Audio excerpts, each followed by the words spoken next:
Hamzat Chimayev o'zining haqiqiy kumirlari kim ekanini ochiq aytdi va bu bilan butun MMA darajasini savol ostiga qo'ygandek bo'ldi. Ilya Topuria katta bayonot bilan chiqdi.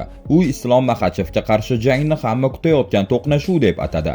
Ian Machado Gari esa ochiqchasiga Maxachevga murojaat qilib, avgustda ko'rishamiz deb chaqiriq tashladi. Ya'ni titul uchun navbatga kirayotganini bildirib qo'ydi. Va ayni paytda esa Hamzat Chimayev oktagondan tashqarida ham o'zini ko'rsatdi. U Dog'istonga katta hajmda gumanitar yordam yuborib, haqiqiy chempion faqat jangda emasligini isbotlashga harakat qildi. Agar sizga shunaqa kontentlar yoqsa, hoziroq videoga like bosing va kanalga obuna bo'ling. Chunki oldinda sizni yanada kuchliroq, eksklyuziv MMA yangiliklari kutyapti. UFC'ning o'rta vazn chempioni Hamzat Chimayev professional MMA faoliyatini boshlagan davrida kimlardan ilhom olgani haqida gapirdi. Men hech qachon MMA jangchilarining ashaddiy muxlisi bo'lmaganman, lekin Jon Jons aralash jang san'atlari tarixidagi eng buyuk jangchilardan biri. Buni hamma tan oladi, ammo men ko'proq boshqa yo'nalishlardagi afsonalarga qarab o'sganman. Muhammad Ali, Mike Tyson va Buvaysar Saitiyev, ular o'z sport turining haqiqiy afsonalari. To'g'risini aytsam, MMA jangchilaridan hali hech kim ularning darajasiga chiqmagan. Na men va na boshqalar. Biz hali ham Jon Jons darajasidan, Mike Tyson, Muhammad Ali va Buvaysar Saitiyev kabi buyuklardan juda uzoqdamiz. Ularga yaqinlashish uchun oddiy natijalar yetmaydi. Chinakamiga noodatiy, tarixiy darajadagi ish qilish kerak, dedi Bors Beyond the Wine kanaliga bergan intervyusida. Eslatib o'tamiz, mag'lubiyat nimaligini hali bilmagan Hamzat Chimayev o'tgan yil avgust oyida Janubiy Afrikalik Dricus du Plessisdan o'rta vazn chempionlik kamarini tortib olgan edi.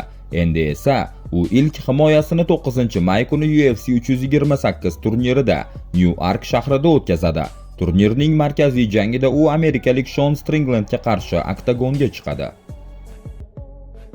Mag'lubiyatsiz 29 yoshli UFC yengil vazn chempioni Ilya Topuria 34 yoshli yarim o'rta vazn chempioni Dog'istonlik Islom Maxachev bilan ehtimoliy jang haqida o'z fikrini bildirdi. Menimcha, mening Islomga qarshi jangim bu shunday to'qnashuvki, uni MMA muxlisi bo'ladimi yoki yo'qmi, baribir hamma ko'rishni xohlaydi. Shaxsan men bu jang albatta bo'lishi kerak deb hisoblayman. Agar men UFC o'rnida bo'lganimda, bu jangni tashkil qilish uchun qo'limdan kelgan hamma narsani qilgan bo'lardim.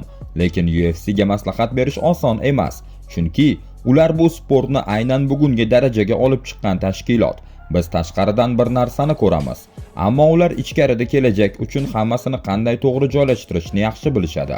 Qanday bo'lishidan qat'iy nazar, men o'zimga bog'liq narsaga e'tibor berishim kerak, dedi Topuria MMA Mania nashriga.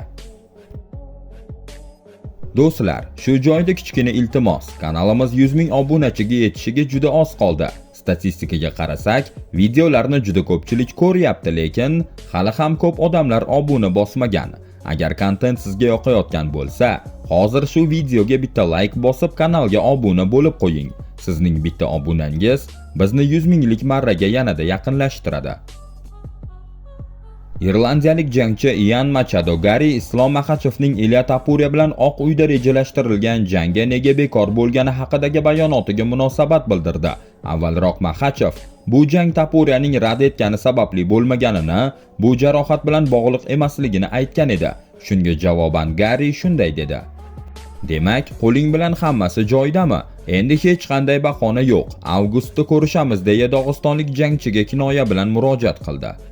Avvalroq Dana White ma'lum qilganidek, yarim o'rta vazn chempioni Islom Maxachev joriy yil avgust oyida kamar himoyasiga chiqadi, ammo uning raqibi kim bo'lishi hali aniq e'lon qilinmagan.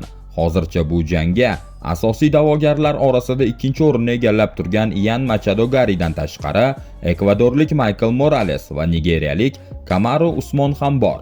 Ular mos ravishda reytingda 3 va 7 o'rinlarda joylashgan. UFC'ning o'rta vazn chempioni Hamzat Chimayev Checheniston Respublikasidan suv toshqinidan zarar ko'rgan Dog'istonga 7 ta yuk mashinasida gumanitar yordam jo'natdi.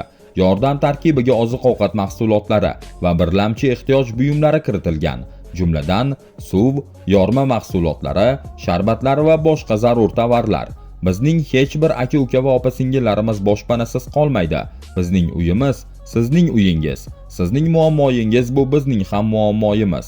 Alloh barcha jabrlanganlarga yordam bersin deb yozdi Bors ijtimoiy tarmoqlarda. Shuningdek, u avvalroq Beyonce Wine kanaliga bergan intervyusida shunday degan edi: "Albatta men pulni yaxshi ko'raman, chunki u menga odamlarga yordam berish imkonini beradi. Aynan shu meni motivatsiya qiladi. Dunyoda doim yomon voqealar bo'lib turadi va kimdir yordamga muhtoj bo'ladi. Men pul topib, odamlarga yordam bera olayotganimdan xursandman", dedi Hamzat Chimayev. Ko'rinishidan Bors kalon-dimoq yoki manmansiragan yigitga o'xshaydi, lekin qalban unday emas. Faqat shunday ko'rinadi xolos. Hamzat Chimayev kabi sportchilar faqat sportda emas, balki insoniylikda ham boshqalarga o'rnak bo'la olyapti.